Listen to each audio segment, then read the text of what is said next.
everyone. Welcome back to Just Enough to Suffer. My name is Lou. I am joined, as always, by my friends Greg and Jay. Jay's getting hydrated over there. We're coming off of a tough loss. I was positive last week. I am now realizing that we are up against it, and we are facing elimination this Thursday, is what I would say. We're not really, but we are. So I would love to hear about your thoughts on last week's game. I would love to talk about the quarterback. I would love to talk about all of it. So let's just get started. Greg, what were your key takeaways from Sunday's game? And Jay, I'm going to ask you the same question, and then we'll jump into some next week stuff. Or Thursday stuff, because it's Wednesday already. First key takeaway, they need a new punter. Like, take a punter in the first round type of shit, because he's actively costing us games with how shitty his punting is. Mm-hmm. Special teams is taking a drop off. And then I guess the main takeaway was, like, I think we've gone from the Jets need a savior at quarterback for the past however many years. Mm-hmm. And it's becoming very, very clear that they just need like a very just average week to week quarterback. And this team is a serious contender. It's frustrating to see, a lot of it's going to get put on the fourth down play that the Lions got. But when your defense only allows 6 points over 3 quarters in like 10 minutes of game time, like and then dependent on them for that when the offense just, Zach had some good throws, but I mean, it's just the story with Zach. It's just wildly inconsistent. I mean, he can hit the big throw to Uzama. He can hit the couple of third and fourth down plays he had on the final drive. The ridiculous pass to Elijah at the end of the game. Yeah, like that shit. But like even then, those shouldn't have even happened because Zach put himself in the position to have to convert on a couple of third and fourth and 19s, which is super frustrating. No running game. Offensive line got worked. Defensive line, no pressure whatsoever. And it just sucks because that was a super winnable game against a really hot team, and they held them in check. And ultimately, I think a lot of it falls on the QB, but also, I mean, you can't be giving up. I don't even think that's like a punt return touchdown. That's like a walk-through touchdown. That was just disgusting from the special teams unit on Sunday. But yeah, I mean, it's just frustrating, and I've been very sick of the discourse, which is usually garbage, but it's even more so garbage now because there seems to be a lot of like Zach truthers out there that are just posting the Mike White stat lines, like up against Zach's stat line from Sunday, and it's like, well, I thought this one was supposed to be good, but now you're clowning Zach, and it's like it's a very, very obvious like take the bait, give me engagements type shit, but there are actual people that believe that too, which is just absolute lunacy. So, I mean, now we're up against it. Like, I don't think we can be in a spot where we can hope that going 2-1 can do it. You have to win out and then just let the chips fall where they may. Yeah, well, I saw that the New York Times was saying if we lose this game to Detroit, but we win the other two, the AFC games were 55% to get in, and we're 98% if we win all 3. Yeah, so that's what I was trying to say a couple weeks ago, where I felt like even heading into the Vikings game, the NFC games weren't that important. Like it was way more about the way the conference schedule plays out and the way our schedule lined up at the end of the season anyway, lined up for important games between the Jacksonville game and the Miami game. So I do think it's a win no matter you have to win these next 3 games no matter what, because if you don't, you're putting yourself in a situation where you need like 3 or 4 things to happen. If they win out, they really only need one thing to happen. They really need the Pats to lose 1 game or the Chargers to lose like 1 AFC game. But if they lose, if they go 2-1 down the stretch here, they beat the 2 AFC teams. I think they need a couple more things to happen with with the Patriots and the Chargers. So. Yeah. Look, there were 3 passes in that game that were ridiculous that I would say 98% of the time would not be completed, including that Eli Moore catch, that Garrett Wilson where he just chucked the ball downfield and kind of just Garrett Wilson figured out a way to catch it. It was like 120 of his 300 yards were like on just complete chuck and duck, blind, lucky ass passes. when he had to complete a pass to a wide open receiver at the end, where there was Berrios at the end of the game, he overthrew. I mean, Garrett Wilson was wide open for streaking for a touchdown. He completely missed him on another play. Like, he's got to hit those passes. If you're a professional quarterback, you got to hit those passes. And he's still showing the same, like, mechanical issues. Like, his feet are terrible. He's erratic. He missed another screen pass. I mean, Berrios was like 5 yards away, and that would have been a big gainer because Berrios was one-on-one with the guy. And if he shakes that guy, he's probably picking up 30 yards of that play, and he freaking bounces it to him. Like, how many times are we have to watch him do that? And so there's no comparison to Mike White. Mike White hits all of those passes, if not most of them. And this isn't even a game at the end of the game for the defense to, make one bad play throughout the course of the entire game. And, like Greg said, defense gives up 6 points through 46 of the 48 minutes or whatever. You got to win that game. Yeah, I agree. I think there's a couple different ways to dissect the aftermath of the game. Like Greg was saying, with a lot of the discourse has become very like infighting with Zach and Mike. And is Garrett Wilson too much of a diva? Is he doing too much? Is his body language too bad? And I can kind of like, Greg, I think you're laughing, and I agree with you, but like, people just get caught up in the wrong shit, I think, is like the real takeaway. Yeah, like there's just certain things that are just not that important. Like, do I agree that Garrett Wilson at age 22 probably shouldn't be like out here like yelling at the refs and acting out on the field and blah, blah, blah? Of course I think that. He's 22 years old. He's going to mature and learn how to be a professional athlete and like all the things that come with that. But I think now what's happened is because he's become this voice of the team, he's kind of a lightning rod, and people are reacting to everything he does. And people thought that all the stuff on the field was relating to Zach, and probably part of it is because that's just natural. Like, you're going to be frustrated. And then the video comes out of him hugging him, and he's yelling about the refs, and then it becomes people are mad at him about that. So it's like, we can talk. I think we should talk about that and like what we think about that, because I know that we have rational opinions on those things, but I almost want to spend time focusing on shit that matters, which is like, this is what Zach looks like on the field. This is what the defense does. And you guys are right in saying that you can't put the game on the defense when they gave up 10 points all game long. And I think, or 13 points, but it was really 10 because of the way the field goal line, whatever. But those are the conversations that I'm interested in, because to me, we had thoughts about what this team was capable of on a week-to-week basis and who they can beat. And I've said this entire season, and I do believe it, that like we are better than the Patriots and the Dolphins. And I do think we were better than the Bills, but like ultimately your record is what it is. And there's been a lot of mental mistakes on defense. There's been a ton of mental mistakes on special teams the last few weeks, and just regular mistakes overall. And then on the offensive side, it's like, there's just a lot of issues. Like, Zach has problems. And like we said, going into the game, like if you expected Zach to come into this game and his footwork to be back to where it should be, and his decision-making to be exactly where we want it to be, that's just not going to be the case after 2 weeks of being on the bench. But the point remains that he's just not good enough to win right now. And he's saying the right things and everyone's doing the right thing. It feels like people are getting mad about I'm getting stuck on how people are reacting to things, but Salah's doing the right thing with how he's speaking about it and thinking that Zach's going to be a good quarterback in the NFL and like all of that stuff. What is he supposed to say? Like, in a scenario where you're getting ready for a game on a Thursday where your season's on the line, of course you're going to give the quarterback a positive reinforcement. So it's not just that. It's also if you were ever planning on moving him in the offseason, like, trashing him is certainly not going to accomplish anything with getting anything in return.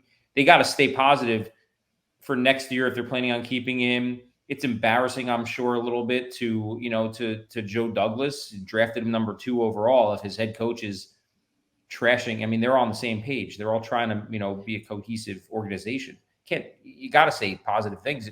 There's no alternative. Yeah. It's also what the fuck are you expecting from a coach's press conference? Especially a guy like him. Like, this is who he is. Guys, McDaniel gives up. McDaniel gives like these. Any press conference related to any football team is complete bullshit. That's for the most part pretty much has run through PR. It's all practiced and contrived. It's all there's meaning behind the lies, and there's listening to press conferences is a big waste of time if we're being honest. I mean, they're just playing the public for suckers. If you believe there's also like an aspect of it where like ask better questions. Yeah, you know, like there's the thing with Belichick where like if you just ask him dumb shit, he's gonna give you dumb shit answers. And if you ask him like legit football questions, then he'll go into detail on football questions, and that's when we get like the 3 minute to 4 minute like just kind of talks that he gives to people. Like, you know, how often do you tune into a press conference? It's how is this guy's status? How is this guy's status? What do you think about X players play on Sunday?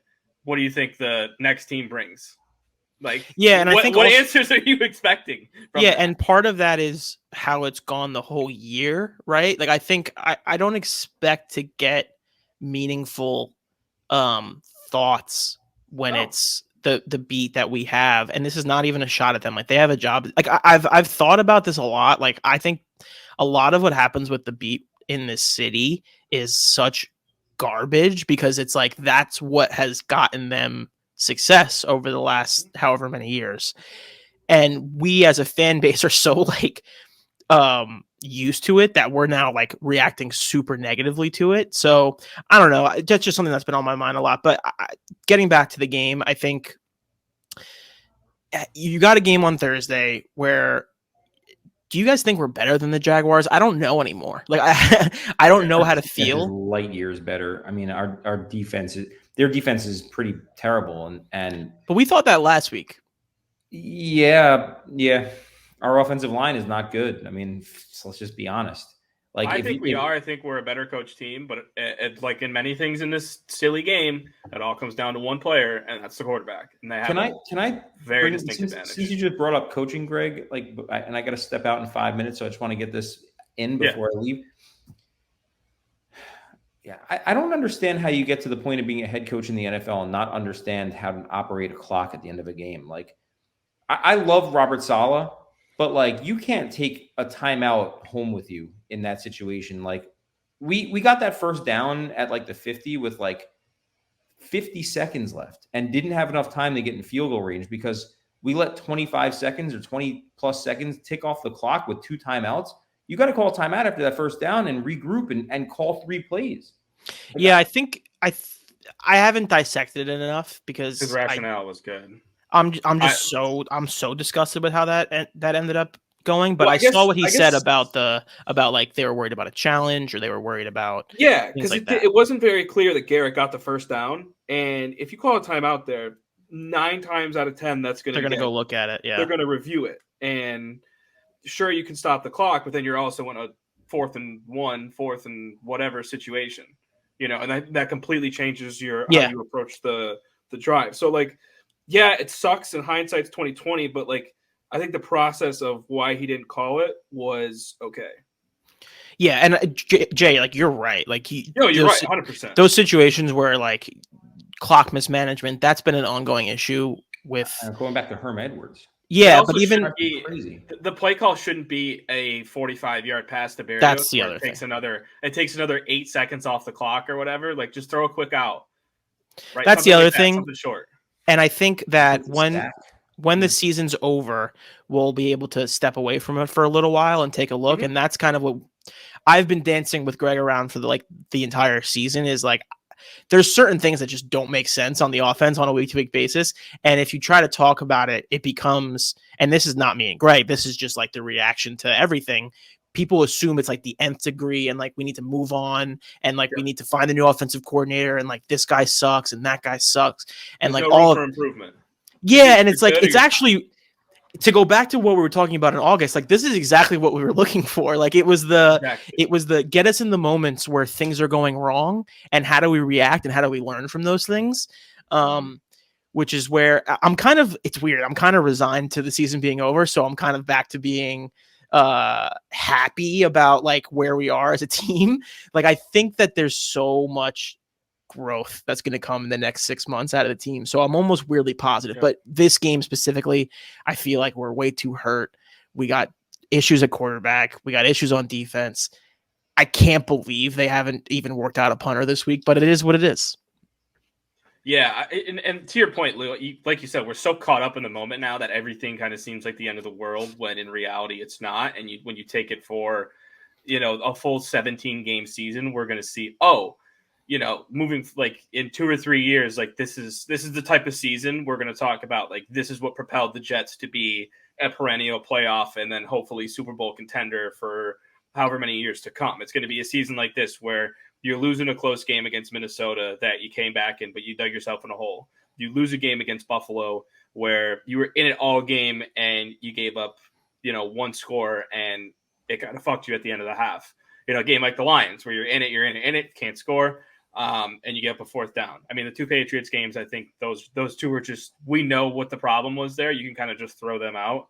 And then the Ravens and Bengals games was just like early on in the year. We saw the communication issues on the back end of the defense. Exactly. So those get like, and especially now in today's football more now than ever, was the first month of the season, like the Patriots during their run. And I always bring up the Patriots because I'm a fan. From a football standpoint, it's just very intriguing to me, like how they sustain in their practices and how they do what they do to do it over 2 decades, and they look at September as an extended preseason.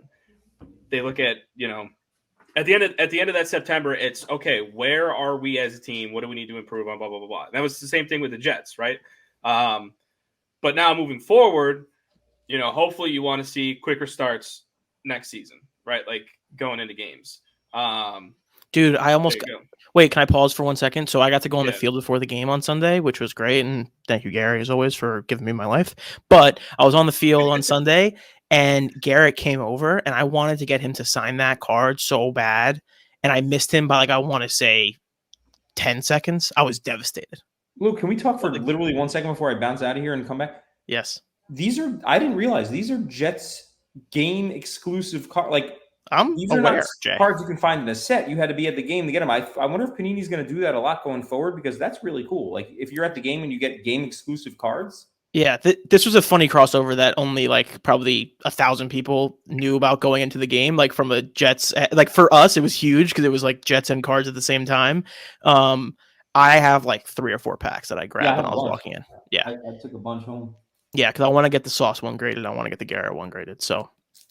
I was devastated I missed that. Sorry, Greg, keep going.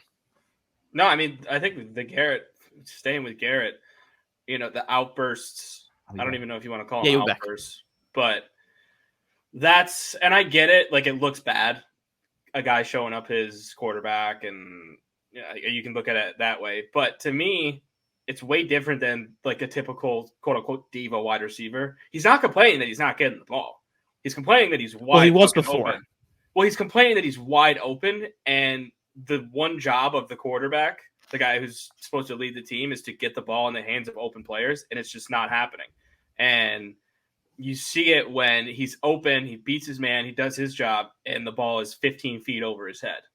But I do think, and again, this is not a lot of things that – this is something that I don't think a lot of people know or get the access to, is I was talking with a couple of people, and, I mean, Garrett – was one of, if not the most competitive player that they had ever scouted, as from a college standpoint. That's obvious.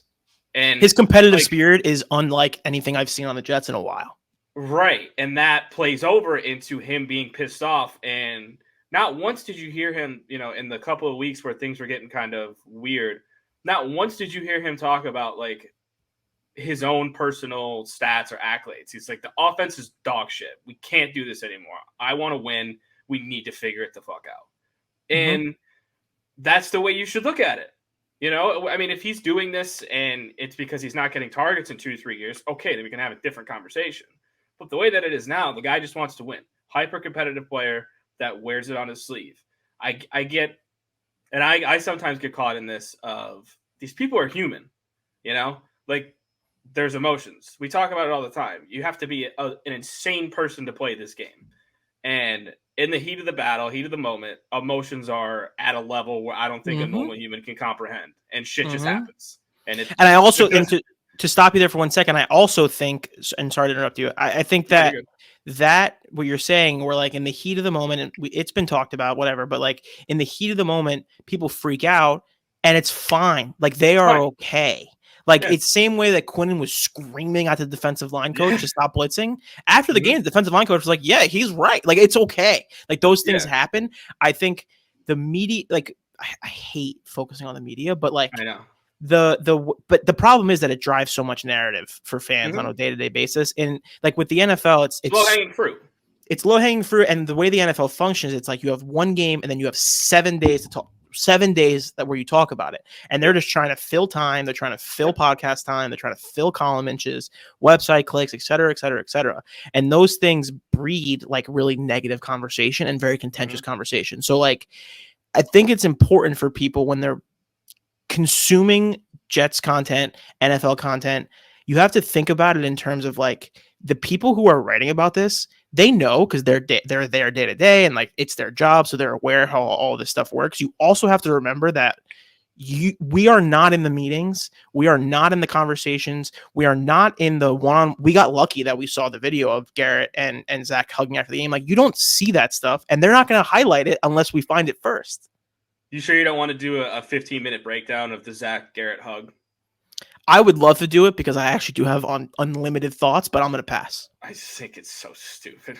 I know you think it's stupid. Did Zach pull away too early? What was his facial expression like? Like, who fucking cares, man? Yeah, totally. I'm with you on that. I do think that it would do everyone a lot of good to like something that changed for me this year with the Jets was I stopped paying attention to what the media, or I see what the media narrative is now, and I automatically assume that's incorrect because it probably is, and I don't get myself caught up in it. And I think as we're heading to the end of the season here, there's a lot of talk about like, living or dying with this game, and what does this mean for Robert Saleh's future? If they have to get rid of Zach Wilson, is that a big problem for Joe? Will Joe get fired? Will we be looking for it's like none of that is relevant at all. This team had 2 of the best drafts they've ever had consecutively, 2021, 2022. They fielded the most competitive team they've had in 10 years. Sustainable things that feel good going forward. Like they're going to take this moment that they've had this season and all the struggles of it and the starting 5-2, and now they're at 7-7 and like they kind of collapsed. They're going to learn a lot from that. And next year is going to be really positive. So I think that is the way you should think about it, regardless of what happens at quarterback. Most likely Zach is coming back. So you're going to have Zach coming back, and you're going to have either, if they can bring Mike White back at whatever contract they have, if they bring in whoever they bring in. Number one, the amount of money that a quarterback gets paid to be the backup or not the backup or in a competition or in the starter is irrelevant. The only thing that matters is what the coaching staff thinks about the players they're bringing in and how those players perform on the field. That is what matters.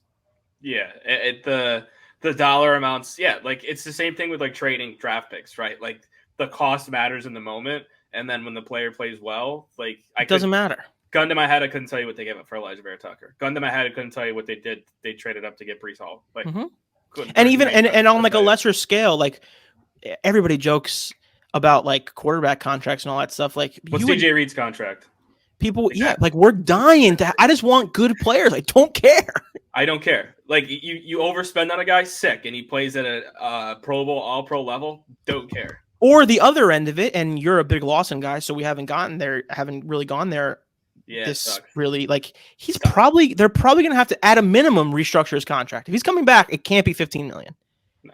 And it's okay to dump the money into a player because you're like, oh, there's some real opportunity for upside here. You take 2 years, the guy tore his ACL or whatever, very unlucky. It just hasn't worked out. It doesn't mean that Joe Douglas is a failure.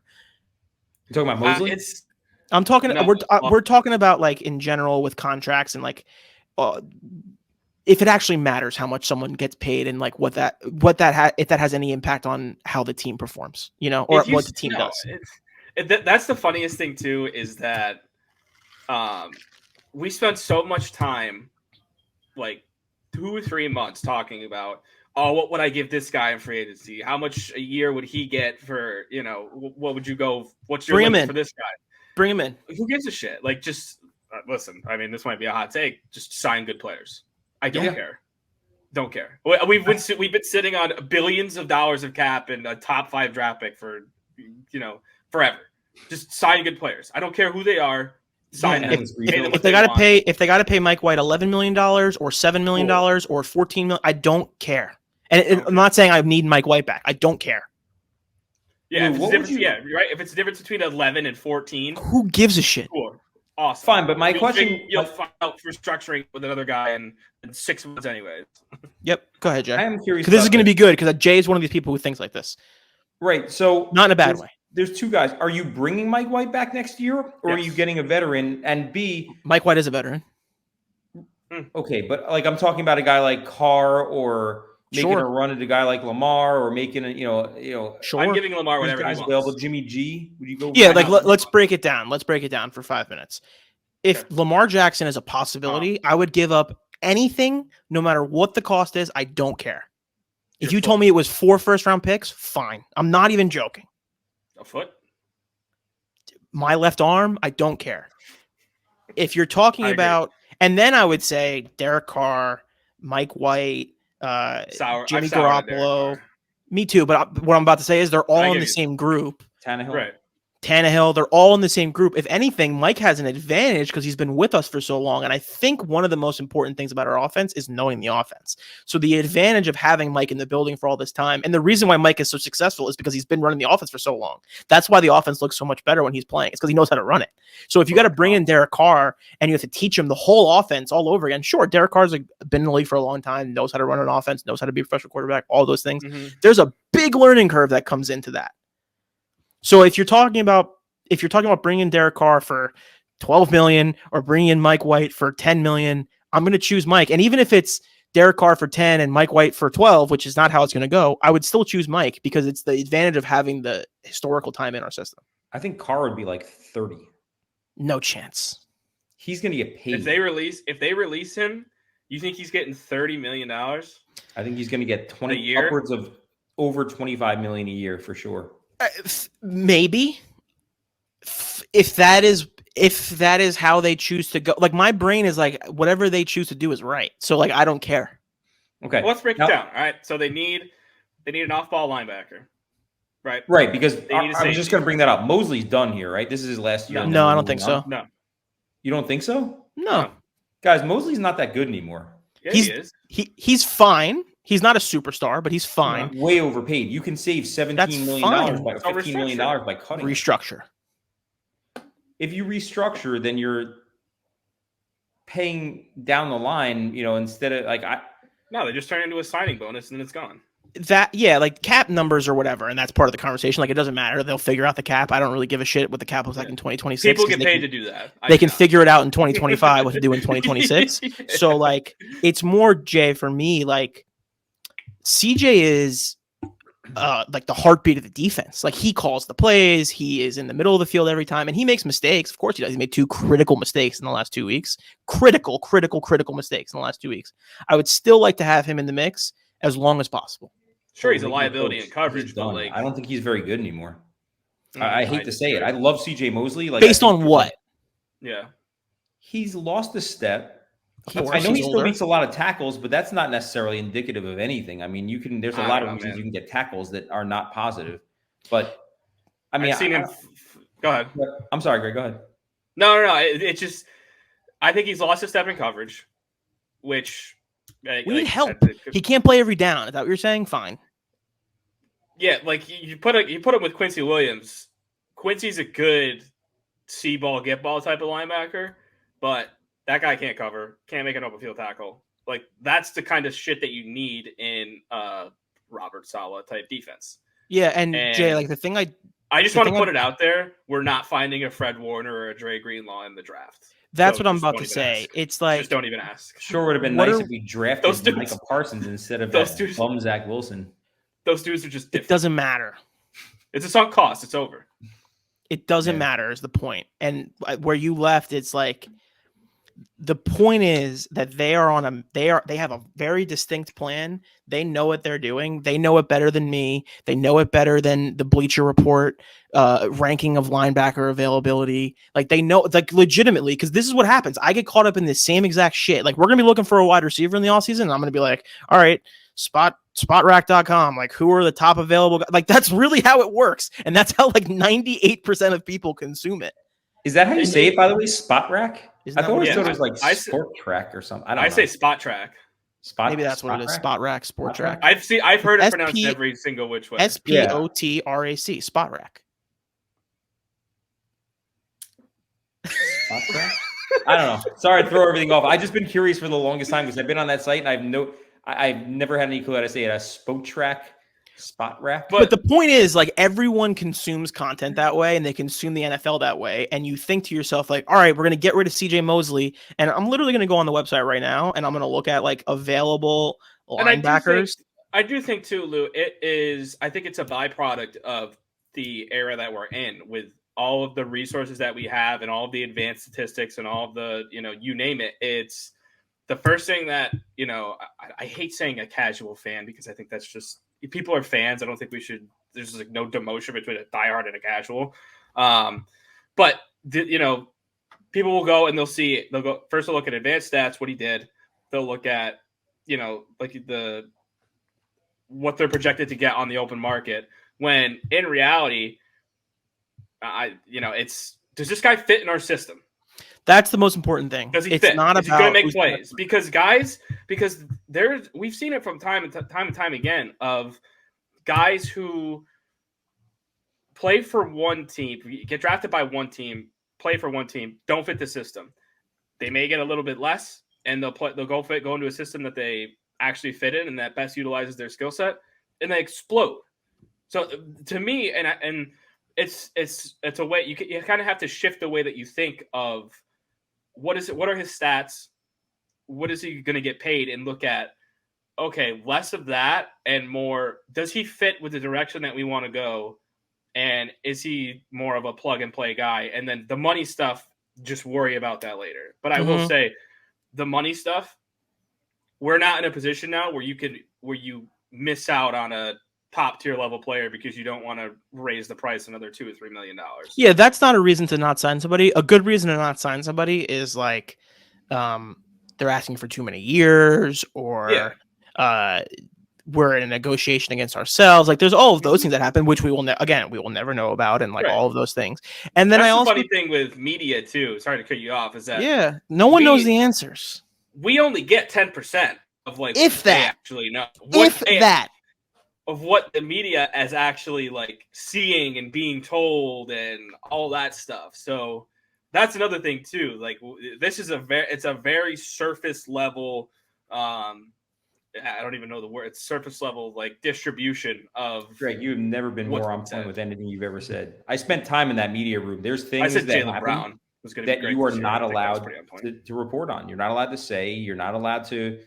If you comment on it, then you will get restricted access. You'll have issues, down there. There's rules to. That's with every team. Yeah, I was just saying that's just how the NFL is. It's how, I guess that's how sports is. But like you couldn't be more on point, Greg. 15% of what you see you can report. I saw crazy shit happen down there that I never reported on. I'll tell you guys some other time. I don't even comment on it now. Adam Koppel. When we cut Mosley, which we will, we release him. Jay Rappaport. Roquan Smith. That's who I want. Great. Like, great. Like, I don't. The money for Roquan. Yeah, my point is younger, faster, better. My point is I care about the team performance more than I care about being right about a certain player for any given reason. Whether that's in free agency, whether that's in trading for players, drafting players. Like, I've come to realize that I'm just never going to understand those things. So it's better for me to not even engage in the argument. No, you're wrong. We're wrong so more often than we're right.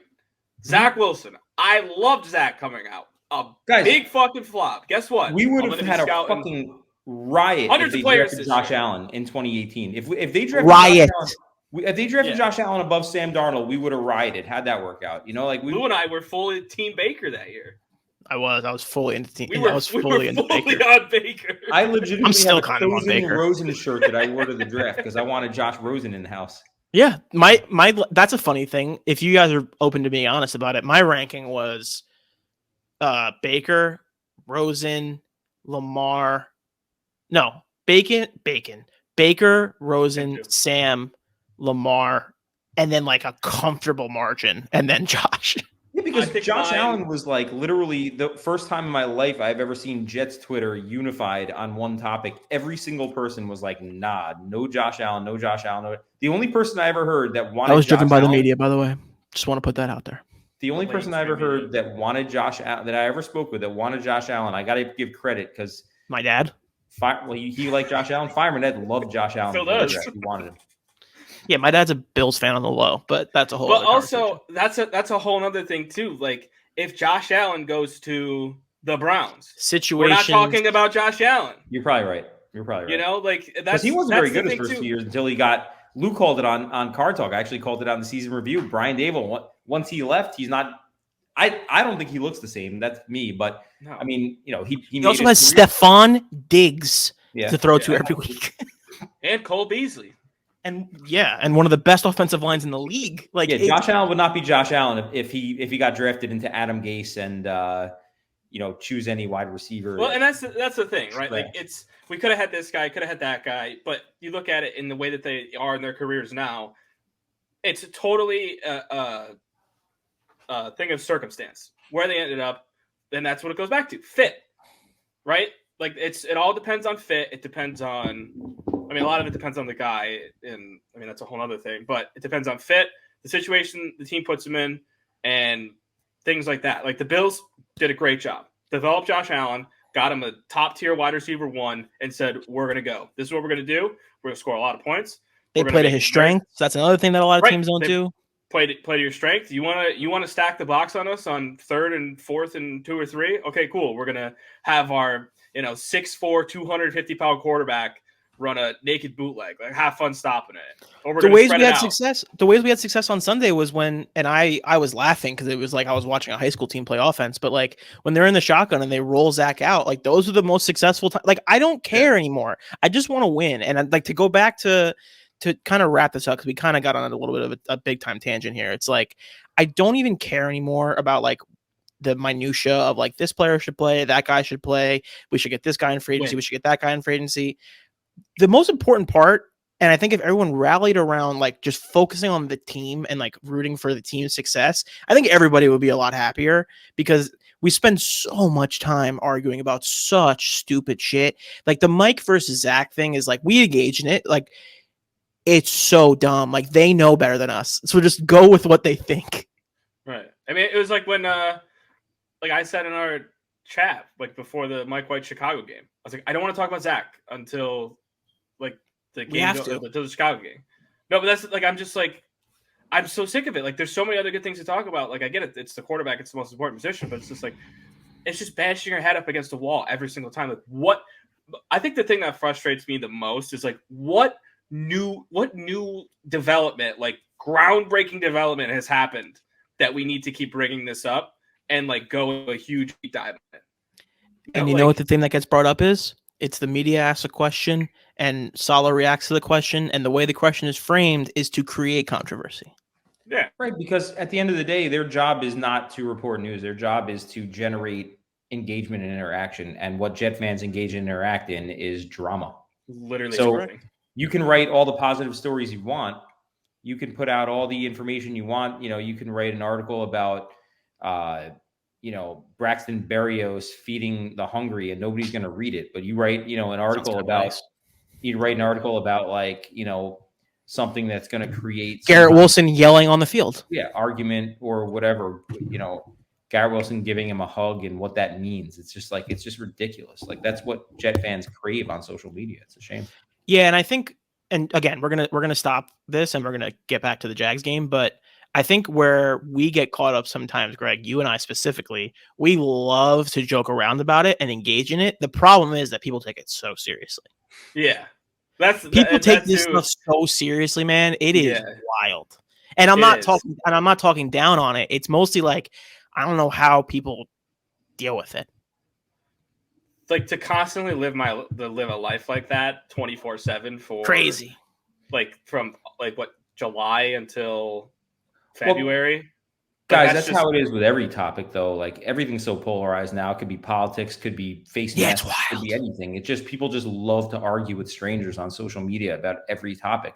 I don't know if you guys venture into the world of Jets Facebook, but that's a whole nother thing. Like, Jets Twitter's bad enough. Jets Facebook is something else. If you see me on Jets Facebook, I give both of you permission to drive here and kill me with a gun. Good job by you to like clean that up. I know where you were going. I deleted Facebook recently, by the way, but that's an aside. Anyway, back to I deleted Facebook about like 5 years ago, and then I got a text, or I got in trouble because my cousin thought I unfriended her on Facebook. You did Meanwhile, unfriend her in theory. I didn't have Facebook for 3 years up to that point. Oh, well, should have been nice for your cousin. Anyway, back to the Jags. Should have been. Thanks, Mark. Shout out, Mark. Let's do predictions. let's do predictions. I want to go to Jay first. Or is there anything else on your mind? Let's talk. I mean, I got nowhere to be. So, anything else on your mind? I think that's about. Jay does. We covered everything. I think that is on my mind up until this point. Here's what's on my mind. Jets are gonna. I wanted to predict a loss to try and bring a win because we've been predicting a lot of cocky, arrogant wins, blowouts. We thought we were gonna blow out the Lions. We thought so. I wanted to change up the vibe, but I'm still somehow convinced in my brain that we're gonna figure out a way to get into the playoffs. And you got to win this week if you're going to do that. It's going to be slop. It's going to be rain. It's going to be cold. I think that helps us with our defense and with, what should be a very difficult conditions to be passing in anyway, right? Like that should help a team that's a better running team and a better defense. We're not really a good running team anymore. Debatable. We haven't been. But our defense is better than defense is better. So like if and it's Trayvon our Walker's running game against their defense versus their running game against our defense, I feel confident in that. So I'm going to predict a really low-scoring slop fest. I'm going to say 13-10 Jets. Yeah, that feels right. Greg? I keep coming back to this is a short week with two teams who are in do-or-die scenarios in a spot that they've never been in before, collectively. And I don't know which way it's going to go. I just think it's going to be a very weird game. Turnovers, lots of turnovers probably. I don't know which way it's going to be, like who's going to benefit from the weirdness. I probably lean Jacksonville, considering like when think weird, you think a lot of fumbles, and the Jets just refuse to fall on fumbles. When was the last time we got a turnover on defense? I'm trying to think in my head. We didn't get one against Minnesota. We didn't get one against the Lions. We didn't get one against Buffalo, right? So it was a block kick, a turnover. The defense. Let's talk about. We used all of our turnovers early in the season. Is my theory. I am a firm believer that you have a certain amount of turnovers in your team every year, and we use them too fast. It's like challenge flag. We used the challenge flag twice in the first quarter. Now we have none for the rest of the game. That's exactly right. We need to bring back what's his name? Greg hates that guy that used to throw the challenge flag. That guy's great. What? Loggins? He got a new job. He's like the OC at like South Carolina. Good for him. I love that guy. Now let's go. The challenge flag guy. All right, Greg. Your final score? I'm gonna go 18. 6 field goals? 18 to 12. Right? 2 touchdowns, 2 2-point conversions, and a figure it out. I'll let you do the math on that. I'm just throwing out numbers here. It is going to be a rainy night. It is going to be gross. It is going to be a Thursday night. And Greg, you're right. Both of these teams have never been in. I said a cold and rainy Thursday night. Oh, you going? It is going to be cold. It is going to be rainy. It is going to be a Thursday night. It is going to be a Thursday night. I am going, Jay. I don't know. I'm trying to decide what to do. Like I want to go, but I also don't want to die in that stadium, which is what I might do. Sit in the club, watch with your people, have a couple $25 vodka drinks. It'd be good. Yeah, that might be the move. But I don't have a feel for the game either, which is why I'm leaning on just like how I think about the NFL in general. You can't get much hotter than the Jags are right at this moment. And also like we're 1.5 point favorites. I think like 70% of the money is on the Jags. So all that leads me to believe that this is a game the Jets can win. The total's like 38 or something, like very, very low. So I want to say this is like a 17-13 Jets win. Like it's a grinded out, like a lot of punts, which is you would like to have a good punter for a game like this, but 17-13 and we stay alive. You know, it sucks right now. I don't know. I'm hot right now. I don't know what my play is. I think what I've been saying in my head, which is a lot. I talked to myself a lot about the Jets. So, what I was talking to myself about last night was like, we started off 5-2. We're at 7-7. Like I said before we started, like you can consider this team kind of fraudulent if you want to make that argument. But I just want everybody to be who they are. Like I want Quinnen to play, and I want him to be who he is. And if we lose, we lose. So like, I don't know. I'll say my key play is like a ridiculous Zach Wilson touchdown that just like boggles our mind. To whom? Jeff Smith, who was our best receiver on the field last week. Okay, Jay. Is Corey Davis back this week? Nope. Yes. He is? I saw he was trending that way. Okay, let's assume he is. I'll look. That'll help. Will it? My play of the game.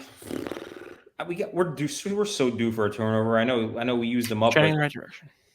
But I know we used all our challenge flags up, but I feel like we're due for one to land back in somehow in Sal's pocket here. So I'm going to predict a Trevor Lawrence strip sack. Bryce Huff is going to get a strip sack. Trevor Lawrence, we're going to pick it up, and it's going to lead to Michael Carter's first touchdown in a long time, and that's going to be our one touchdown en route to a 13-10 win. I don't hate that. By the way, I did want to say a couple quick things about the offense because for all it was and all it wasn't, like we got more involvement from the guys who we've been begging to get more involvement from. Like even I think Elijah had like 7 targets, which is great. He looks way more engaged. I'm pumped. I'm really happy about that. The running game is going to be interesting in this game because it's like Carter is, I don't know if he's hurt. He kind of looked like a little bit back to normal, kind of, sort of in a way on Sunday. Zonovan's hurt, obviously. I like Ty Johnson, and then James Robinson, they just haven't gotten anything out of. So, like, I don't know, man. It's going to be a crazy game. I'm going to go. Isn't it great to be in this situation? Michael Carter receiving touchdown. You wanted in the hunt. That's all you wanted. You wanted December football that mattered. It matters. Yeah, and like we were saying, like we're in it, so it's like war times and everything feels like the biggest thing that ever happened. This is exactly what we wanted. Win or lose, this is what we've been begging for so long. I take this over doing mock drafts the middle of October. I'll take a Thursday night game against Trevor Lawrence, fighting for our lives over anything. Mm-hmm. Greg, because it's what this show is. It's everything we've asked for. It's just enough to suffer. Do you know that you missed a major opportunity to make some serious holiday cash on that CJ Uzomah touchdown? I've been thinking about it. 2 of them. Do you know what he was paying on 2 touchdowns? Plus 8,300. Plus 8,300 for 2 touchdowns. Well, it'd be great if I could deposit any sort of money into any account. He was 11-1 for 1 touchdown and 83-1 for 2. Crazy. James Robinson had a receiving touchdown against the Bills, and I called it. Okay, so you have Michael Carter. Michael Carter receiving touchdown. Jay went on a full monologue about his thing. He kind of stole my thunder there. But. Well, that's not his fault. You took too long to give your prediction. Well, to be fair, I had the opportunity. For the sake of the podcast, I predicted a Michael Carter running touchdown. He's true. Touchdown. Okay, and I prefaced it with a strip sack from Bryce Huff, so I'm very true. All right, fine. I'm going to say Braxton Berrios gets a 65-yard return that leads us up to whatever yard line that is. Zach hits Elijah Moore for a slant, and then Zach Wilson hits Michael Carter for a receiving touchdown. If that happens, I'll lose my mind. If that exact thing happens, that would be wild. Greg, if that happens, that would be more insane than the coin flip guy. Like we would go, that would be a viral. Yeah, that would be. If you just start predicting the key scenario of every game, that'd be wild. Disgusting. All right, guys. Just a random one drive out of a game I predict, and it's just all the same.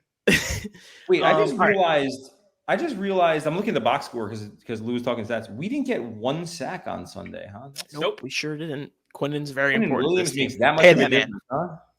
Pay that man. Quinnen Williams' agent just hit up Joe Douglas and was like, "So, what's up with the bag?" He's needed. He's grown into. We've been so obsessed with the rookies and like Elijah Moore and like the last 2 years that we haven't really given Quinnen enough love for the player he's grown into. And what is it, year 3? think it's 4. Turn into the number 3 pick. He's exactly who they drafted him to be. Not they, meaning this exact regime, but he's an amazing player, and it's like it was crazy how different. Because especially early in the game, I was trying to watch the offensive line, and it just seemed like we were getting pushed around a little bit without him. It was wild. This is his 4th year. He was drafted in 2019. Sorry, 4th year. You're good. Okay, that was just enough to suffer.